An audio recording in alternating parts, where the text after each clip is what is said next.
आखिर ये तालिबान के लोग कौन हैं? इनका इतना खौफ क्यों है? पूरी दुनिया मौन होकर देखती रह गई और अफगानिस्तान पूरी तरह से तालिबान के हाथ में चला गया। 15 अगस्त 2021 की सुबह जब भारत के लोग आज़ादी का जश्न मना रहे थे, तब तालिबान के लड़ाके अफगान राजधानी काबुल पर घेरा डाल रहे थे और अफगान नागरिकों की आज़ादी पर कब्जा पक्का कर रहे थे। मशीन गनों, रॉकेट लॉन्चर से लैस तालिबान लड़ाके काबुल शहर को घेरते चले गए। बगराम एयरबेस, बगराम जेल पर तालिबान ने कब्जा जमा लिया। काबुल शहर के एंट्री गेट और आसपास के कई अहम इमारतों को एक एक कर तालिबान लड़ाके कब्जाते चले गए और शाम होते होते अफगान राष्ट्रपति अशरफ गनी के देश छोड़कर जाने की खबर भी आ गई। इसके बाद तालिबान के प्रवक्ता ने ऐलान कर दिया कि हमारे लड़ाके शहर में घुसकर कानून व्यवस्था और पुलिस चौकियों को संभालने जा रहे हैं। तालिबान ने हालांकि सेना और आम नागरिकों को सुरक्षा का भरोसा दिलाया कि किसी से बदला नहीं लिया जाएगा, लेकिन काबुल से बाहर भागने वालों की लाइन लग गई। शहर से बाहर जाने वाली सड़कों पर भारी ट्रैफिक जाम दिखा। लोग तालिबान के शासन में रहने की बजाय शहर छोड़कर भागते हुए दिखे। देश को मंझधार में छोड़कर भले ही राष्ट्रपति अशरफ गनी के लोग भाग गए हैं, लेकिन सेना, एयरफोर्स के लोगों के लिए तालिबान के शासन में रहना मौत के खेल से कम बिल्कुल नहीं है। तालिबान के खिलाफ मोर्चा संभाले उपराष्ट्रपति अमरुल्ला सालेह ने ट्वीट किया कि तालिबान के साथ मिलकर काम करना किसी भी सूरत में संभव नहीं। वहीं एयरफोर्स के पायलट मेजर रहमान रहमानी ने कहा कि आज अगर तालिबान के लोग सेना और पुलिस के लोगों पर जुल्म ना भी करें तो 6 महीने के बाद ये घर घर जाएंगे और उनके खिलाफ जंग लड़ने वालों का कत्लेआम करेंगे। उनकी औरतों, बच्चियों के साथ बर्बरता करेंगे। इनके सामने सरेंडर करने की जगह जान दे देना सही है।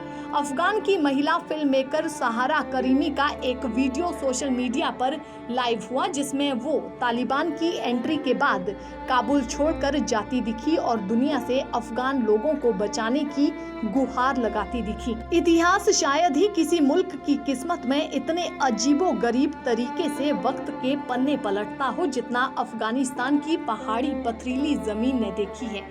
कभी रूस के समर्थन से चल रहे जहीर शाह के शासन में आधुनिकता की ओर बढ़ रहा अफगानिस्तान 1990 के दशक में तालिबान के मध्ययुगीन शासन को भी देख चुका है। इसके बाद 9/11 के हमले के बाद अमेरिकी और नाटो देशों की सेनाओं ने तालिबान के शासन से मुक्ति दिलाई तो 20 साल में अपने पैरों पर खड़ा होना मुल्क सीख ही रहा था कि तालिबान ने फिर सिर उठा लिया। अप्रैल 2021 में अमेरिका ने ऐलान किया कि सितंबर तक उनके सैनिक लौट जाएंगे। इसके बाद तालिबान ने हमला तेज किया और आज नतीजा सबके सामने है। जहां जहां तालिबान का कब्जा होता गया, वहां फिर शरिया कानून, कोड़े मारने की सजा, सड़कों पर कत्लेआम और दाढ़ी बढ़ाने, संगीत सुनने, महिलाओं पर पाबंदियों जैसे मध्ययुगीन फरमानों का दौर लौटता गया। पूरे देश पर अब फिर तालिबान का कब्जा है और लोग खौफ से फिर घर बार छोड़कर पड़ोसी मुल्कों में भागने को मजबूर हैं। अफगानिस्तान से रूसी सैनिकों की वापसी के बाद 1990 के दशक की शुरुआत में उत्तरी पाकिस्तान में तालिबान का उभार हुआ था। पश्तो भाषा में तालिबान का मतलब होता है छात्र, खासकर ऐसे छात्र जो कट्टर इस्लामी धार्मिक शिक्षा से प्रेरित हों। कहा जाता है कि कट्टर सुन्नी इस्लामी विद्वानों ने धार्मिक संस्थाओं के सहयोग से पाकिस्तान में इनकी बुनियाद खड़ी की थी। तालिबान पर देवबंदी विचारधारा का पूरा प्रभाव है। तालिबान को खड़ा करने के पीछे सऊदी अरब से आ रही आर्थिक मदद को जिम्मेदार माना गया था। शुरुआती तौर पर तालिबान ने ऐलान किया कि इस्लामी इलाकों से विदेशी शासन खत्म करना, वहां शरिया कानून और इस्लामी राज्य स्थापित करना उनका मकसद है। शुरू में सामंतों के अत्याचार, अधिकारियों के करप्शन से आजीज जनता ने तालिबान में मसीहा देखा और कई इलाकों में कबाइली लोगों ने इनका स्वागत किया। लेकिन बाद में कट्टरता ने तालिबान की ये लोकप्रियता भी खत्म कर दी। लेकिन तब तक तालिबान इतना पावरफुल हो चुका था कि उससे निजात पाने की लोगों की उम्मीद खत्म हो गई। शुरुआती दौर में अफगानिस्तान में रूसी प्रभाव खत्म करने के लिए तालिबान के पीछे अमेरिकी समर्थन माना गया, लेकिन 9/11 के हमले ने अमेरिका को कट्टर विचारधारा की आंच महसूस कराई और वो खुद इसके खिलाफ जंग में उतर गया।